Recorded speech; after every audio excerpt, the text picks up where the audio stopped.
बैसाख महीना में बृहस्पति देव की उनकी पूजा पाठ, उनकी कथा सुनना, आरती करना बहुत शुभ माना जाता है। इस महीना में विष्णु भगवान और बृहस्पति देव उनकी प्रिया ये महीना है। जो लोग बैसाख महीना में स्नान करता है वो ब्राह्मण विष्णु को दान पुण्य करता है, गौ माता का वो भोजन खिलाता है। उस पर बृहस्पति देव प्रसन्न होकर उन्हें सारे मनोवांछित फल दे देते हैं। तो बोलो बृहस्पति देव की जय, बृहस्पति देव की जय। भक्तजनों, आज बृहस्पतिवार है। आप बृहस्पति भगवान की आज आप लोग कथा सुने। बृहस्पतिवार का जो लोग बृहस्पति देव के श्रद्धा भक्ति से कथा सुनते हैं उस पर बृहस्पति देव प्रसन्न हो जाते हैं। बृहस्पति देव की जय हो, बृहस्पति देव की जय हो। प्राचीन समय की बात है। एक नगर में एक बड़ा व्यापारी रहता है। वो जहाज़ों में माल लाद कर दूसरे शहरों में भेजा करता है। वो जिस प्रकार अधिक धन कमाता है उसी प्रकार जी खोलकर दान भी करता है, परंतु उसकी पत्नी अत्यंत कंजूस है। वो किसी को एक डमरी भी नहीं देने देती है। एक बार सेठ जब दूसरे देश में व्यापार करने गया तो पीछे से बृहस्पति देव ने साधु भेष में उसकी पत्नी से भिक्षा मांगने आई। व्यापारी की पत्नी बृहस्पति देव से बोली, हे साधु महाराज, मैं इस दान और पुण्य से तंग आ गई हूँ। आप कोई उपाय बताइए जिससे मेरा सारा धन नष्ट हो जाए और मैं आराम से रह सकूँ।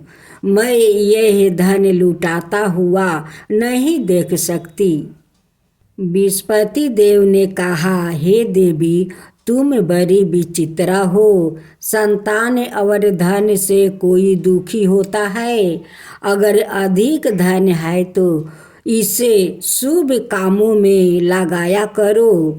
कुंवारी कन्याओं का विवाह करवाओ, विद्यालय और बाग बगीचा का निर्माण करवाओ।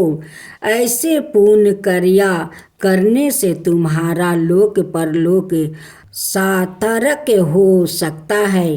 परंतु साधु की इन बातों से व्यापारी की पत्नी को खुशी नहीं हुई।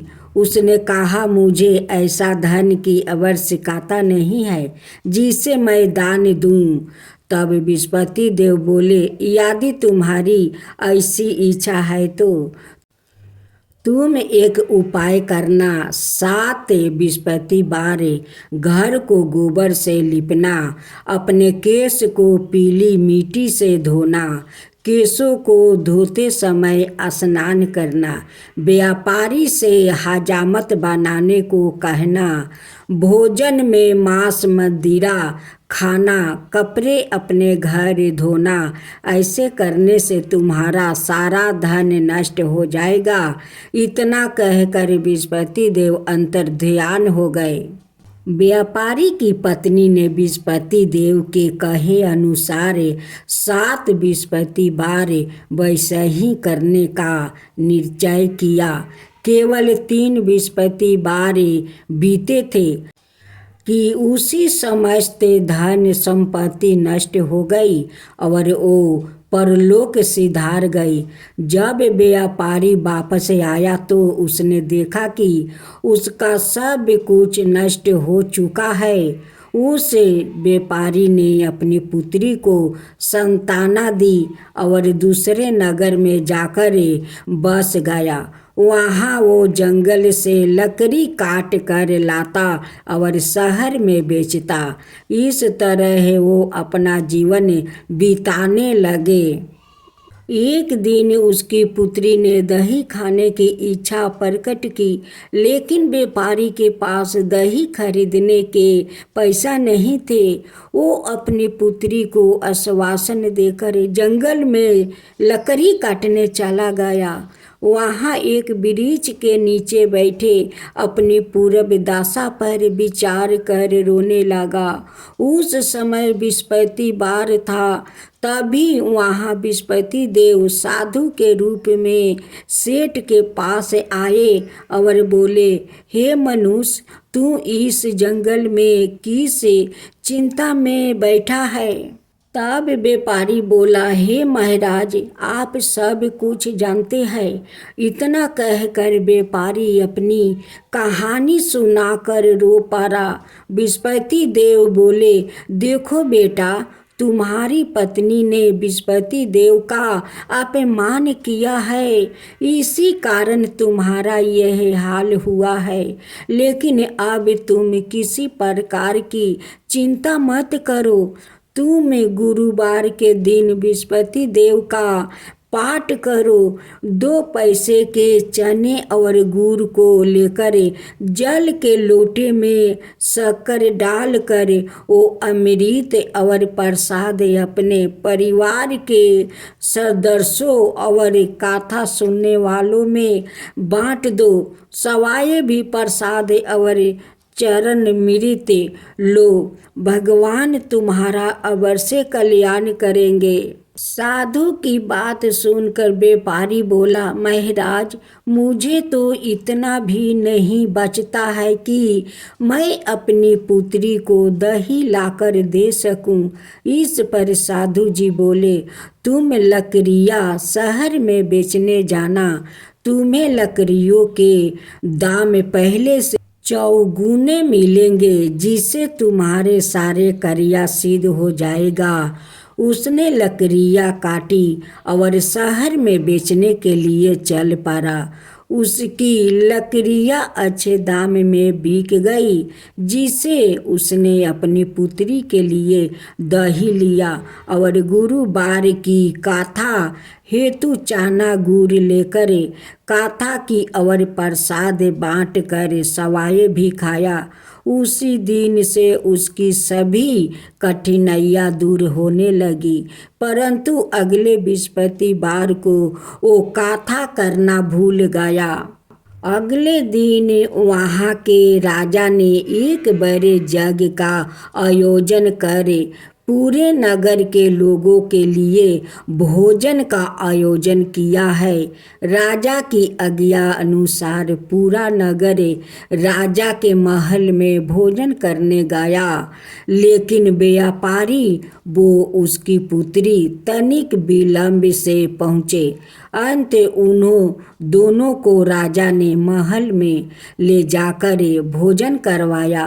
जब वो दोनों लौट कर आए, तभी रानी ने देखा कि उसकी खूंटी पर टांगा हार गायब है। रानी को व्यापारी और उसकी पुत्री पर संदेह हुआ कि उसका हार उन दोनों ने ही चुराया है। राजा की आज्ञा से उन दोनों को कारावास की कोठरी में कैद कर दिया गया। कैद में पड़कर दोनों अत्यंत दुखी हुए। वहाँ उन्होंने बृहस्पति देवता का स्मरण किया। बृहस्पति देव ने प्रकट होकर व्यापारी को उसकी भूल का अभ्यास करवाया और उन्हें सलाह दी कि गुरुवार के दिन कैद खाने के दरवाजे पर तुम्हें 2 पैसा मिलेंगे। उनसे तुम चने और मुनका मंगवाकर विधि पूर्वक बृहस्पति देवता का पूजन करना। तुम्हारे सब दुख दूर हो जाएंगे। बृहस्पतिवार को कैद खाने के दरवाजे पर उन्हें 2 पैसे मिले।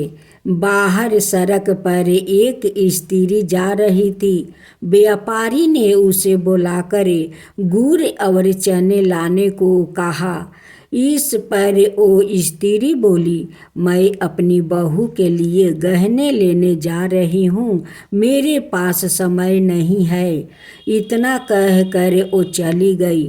थोड़ी देर बाद वहाँ से एक और स्त्री निकली।